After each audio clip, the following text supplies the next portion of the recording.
શું કે મારા કલે જવા છે ચારે ભાઈ જાય છે ગિરનાર ચડવા એ પણ રાતે. તો ગિરનાર ઉપર રાતે કેવો માહોલ છે એ તમને વ્લોગમાં દેખાડવાનું છે. તો છેલ્લે સુધી વ્લોગમાં બના દીધો. મારા કલે જવા આપણે ગિરનાર આવી ગયા છે. જો ફૂલ ચેકિંગ જ છે. તમે પ્લાસ્ટિક લઈને આવો ને તો પ્લાસ્ટિક લઈને આવતા નહીં. ફાઇનલી આપણું ચેકઅપ થઈ ગયું ને હવે જઈશું ગિરનાર તરફ. ચેક કરાવી દેજો. તો તમને બધાને લાગતું છે કે ચારે બીક કેમ ન લાગતું? તો અમારા હારે છે ફોરેસ્ટના એક સાહેબ. કેમ પકા આપણે ટ્રેનિંગ કેવી? જંગલનો પૂરેપૂરો અનુભવ છે. સિંહ આવે એટલે ભાગી જ જવાનું, બીજી વાત જ નહીં. તો મારા કહે જાવ આપણે ગિરનારના 1500 પગથિયા ચડી ગયા છીએ પાછા રાતના. ખાલી સમ માહોલ તો અમાર સિવાય કોઈ દેખાતું નથી. આગળ ને કોઈ ઝાકળ જ દેખાય છે. પાછળ ઊભા છે પ્રકાશભાઈ પાછળ ઝાકળ થઈ ગઈ છે ચાલુ. અને જુનાગઢ નો ખાલી 1500 પગથિયા થી વ્યૂ જો. હજી તો તમને 5000 પગથિયા થી અંબાજી થી તમને વ્યૂ બતાવવાનું છે. હું કેવું પ્રકાશભાઈ? થાક્યા નથી, પાછળ વ્યૂ સારો આવે છે ને એટલે જોવા માટે ખાલી ઊભા રહ્યા છે. બાકી તો થાક્યા તો આજે નથી અને કાલે નથી. હાલ ટી શર્ટ ભલે પલળી જાય, આપણે પલળવાનું થતું જ નથી. ધીરે ધીરે 2000 પગથિયા ચડી ગયા ને ત્યારે પ્રકાશભાઈ પૂછે છે એટલે તમે બધા ચડો પણ મને શું આરે 1500 પગથિયા ચડાયો છે. કઈ ચેલેન્જ લીધું નથી ને કઈ ગુનો કર્યો નથી. તો મેરે પે એ સબ ક્યું? મને પાછા પૈસા ન થાય પણ એમ નામ ફ્રી માં પ્રમોશન. પાછું તો હોટલમાં ને ધર્મશાળામાં જમાડવા લઈ ગયા હતા. એ ઓ કેન્સલ કરો. બ્લોગ માં આગળ તમે જોયું જશે ક્યાં જમ્યા છે ભાઈ બધા.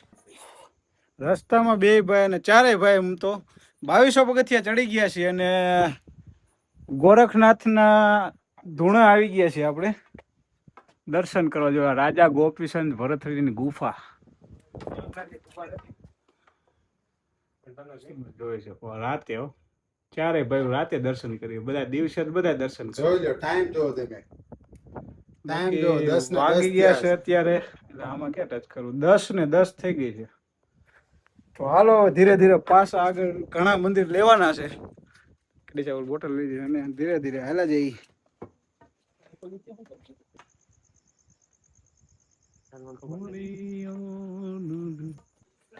અત્યારથી જો ભાઈ આદેશ આપે છે પહાડો વાળી મેગી, ગરમા ગરમ મેગી મળશે.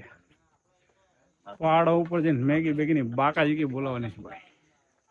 ધીમે ધીમે ચારે ભાઈ ચડતા ચડતા રાણક દેવીના પથ્થરે પહોંચી ગયા. જોઈ લો ખાલી પથ્થર જોવા. ગિરનાર ચડવાનું ચાલુ કર્યું ને તો દિલુ મને કહેતો તું ચડી રાખીશ ને. હા ખાલી પાછળ ફરીને તમે જોવો. હા ભાઈ થાકી નહીં મોઢું જે જોવો તો ખાલી તમે. એટલે હવાજ ના મોઢા થાકી જાય ને ત્યારે હા જોઈ લ્યો. હવે અંબાજી કઈ જાજુ આઘું નથી. ખાલી 1900 પગથિયા બાકી છે. 3100 તો આપણે ચડી જ ગયા છીએ ઓલરેડી.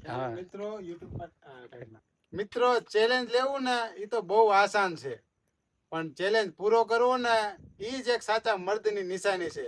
તો જોજો દિલીપભાઈ ને અશ્વિનભાઈ. આપણે ચેલેન્જ તો જે લેવી ને તમને ખબર જ છે પૂરો બધા ચેલેન્જ આપણે કરી જ છીએ. તો વિડીયો છેલ્લે સુધી જોઈ રાખજો ને અંબાજી પોગીને હવે તમને દેખાડી કે કેવું લોકેશન છે. 30 દીમાં બે ભાઈ આપણે ચોટીલામાં ફૂલ બાકાજીકી બોલાવી છે ને આપણે એકવાર ડુંગર ચડાવ્યા. 30 દીને ડુંગર ચડ્યા એટલે બરાબર તો એક ડુંગર હશે ને. અમે જ્યારે ભાઈ ચડતા હતા ને રસ્તામાં થોડા ઉતરવા વાળા મળી ગયા. તો અમને કહેતા હતા કે અંબાજી સુધી ફૂલ પવન છે એટલે ધ્યાન રાખજો. એટલે આપણે ફક્ત ઉતારવાનો જ છે. પવનની જ મજા કઈક અલગ બધી તમને વિડીયોમાં તમને પવન દેખાતો હશે કેવો પવન છે. વાહ પવન આવે છે અહીંયા ફૂલ, પણ વ્લોગ આપણે મૂકવાનો થતો જ નથી. જોવું તો મારા વાળ જોવો. મારા વાળ જોવો, નીચે પગથિયા જોવો થોડા. તમે ખાલી એનો પવન જોવો ઉપરથી, તમને આવવાનું મન થાય. અહીંયા જો કાયદેસર વાદળ છે, પવન ના વાદળ ના એકદમ ખુલ્લા થઈ ગયા. અને પાછું વાવાઝોડું જેવું છે જો નીચે વીજળી થાય છે. વાળ છે ને કાયદેસર વાળ ઉડતા હોય. જો વાળ બતાવી દો. વાળ વાળા ભાઈ કાયદેસર બતાવી દો. આમ જોઈ લ્યો.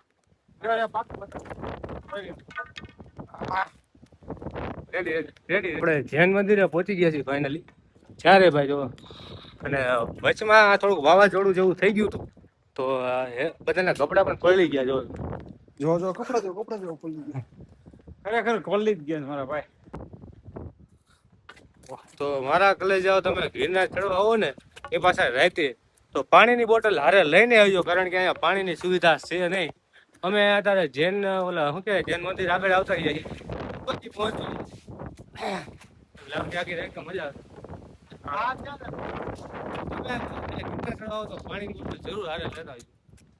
બાકી મારા વાળ જોવો, ચારેયના બેગમાંથી ચારેયની બોટલ ખાલી થઈ ગઈ અને પાણી ચારે ભાઈ મારા ભાઈ ચારેય ભાઈ અંબાજી ફાઇનલ પહોંચી ગયા છે અને એક દુકાને અમે આશરો લીધો છે અને અહીંયા ચારેય ભાઈ નાસ્તો કરવા બેઠા છે, જોઈ લો. અત્યારે મોસમ છે ફૂલ વાવાઝોડા જેવું અને ત્યારે ભાઈ બે ગયા છે નાસ્તો કરવા માટે. તમે કોઈ રાતે ગિરનાર ચડવા આવો ને તો ધ્યાન રાખજો, જાજા બાકી આવતા જ નહીં. અહીંયા તો શું કહેવાય પાણી પીવાની સુવિધા નથી રાતે, એટલે પાણીની બોટલ લઈને આવજો. તો મારા કલે જાઓ રાતના વાગી ગયા છે 2 ને અમે ચારે ભાઈઓ બેઠા હતા. અને પ્રકાશભાઈ જુગાર કરીને જો અમને એક ગિફ્ટ આપ્યું છે, સારું ચૂલો હરગાઈ દીધો એટલે આમ થોડુંક શાંતિ રહી. ઠંડીમાં ગરમાટ તો મળવી જોઈએ, નકર શરીર બેજાન થઈ જાય. અને પ્રકાશભાઈ જુગાર કેમ કર્યું? જુગાડમાં તો એવું છે, લાઇટર તો આપી હારે તમને વિડીયોમાં પહેલાય દેખાડ્યું, લાઇટર તો હારે જ હતું અને પ્લાસ્ટિકનો અને જે વેસ્ટેજ કચરો હતો એનાથી તાપણું કર્યું છે નાના નાના લાકડા લઈ, જેથી આપણી રાત છે ને આરામથી નીકળી જાય. શું કેવું દીધું? શરદી થઈ ગઈ ને પ્રકાશભાઈ તાપનું તાકાત વાળું કરી નાખ્યું છે. ચારેય ભાઈમાં જે કંઈ માંદા પડવા દેવાના છે નહીં પ્રકાશભાઈ, બધી ફૂલ સુવિધા સાથે આવ્યા છે. તો આજનો વ્લોગ તો આમ ફૂલ એડવેન્ચર જેવો કે હંમેશા યાદ રહે જીવનમાં. નક્કી નતું આ વાવાઝોડું ને વરસાદ ને બધું અચાનક આવી ગયું છે, બરોબર. હવે કાંઈક તો જુગાડ કરવો ને. હા, આ જીવવા માટે એક તો હા, સર્વાઈવલ કિટ છે આ બધું. શું સર્વાઈવલ કિટ? સ્કિલ.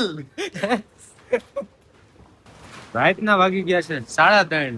જેમ જેમ રાત વીતે છે ને એમ એમ મુશ્કેલી વધતી જાય છે. શું કેવું બગા? ફૂલ મુશ્કેલ છે. બે ભાઈને હુરે દીધા આપણે આ ટેબલ બેબલ ની સુવિધા કરીને, અને હમણાં બેન આવતું નિંદર નથી આવતી. અમે બે જાગશું. જોઈ લો તમે માહોલ ફૂલ પવન આવે છે. એટલે ભાઈ સવારના વાગી ગયા છે 6 અને અમે બે ભાઈ હજી જો જાગી છીએ. તો હજુ થઈ ગયું બધે બાજુ. જોઈ લે આપણે આ નકરા હુવા વાળા મકાન સુવિધા બધી કરતી સુઈ ગયા બે. હજી તો એ ગોદડું હકેલે છે. ટાઈટ છે જોરદાર ફૂલ. ઠંડો ઠંડો પહોળા તમને બહાર દેખાડું. ફાઇનલી મારા કલે જાવ આખા રાતની તાકાત વાળી સફર પછી બે ભાઈ ગુડ મોર્નિંગ થઈ ગયું, કારણ કે આ બે ભાઈ તો સુતા જ નથી એટલે એનું ગુડ મોર્નિંગ તો પહેલેથી જ હતું. અમારા ઉજાગરા કહેવાય. ઉતકરા કિરત હવે ડાયરેક્ટ તમને અંબાજી માતાના દર્શન જો ગેટ ખુલી ગયો છે તો ઉપર ગયા છીએ ને આપણે. તમે ખાલી ટાઈટ જો જાદુ જો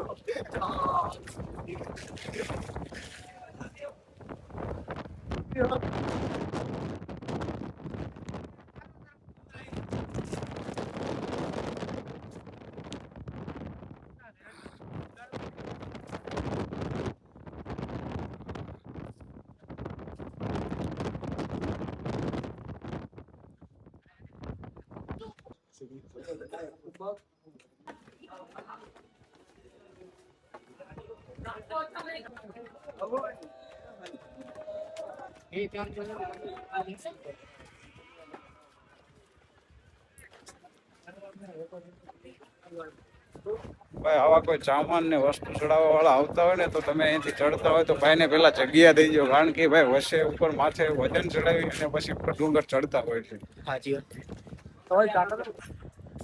અમે આખો જુનાગઢ નો ડુંગર ઉતરી ગયા છે ચડી આખી રાત રોકાઈને ફૂલ બાકાજી કે બોલે એકદમ આગળ જોયું વાંચડા જોવા છે બધા નીંદરમાં જ છે.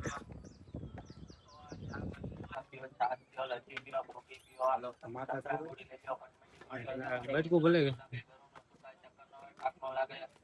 પાછો પાણો લાગનો હાલો.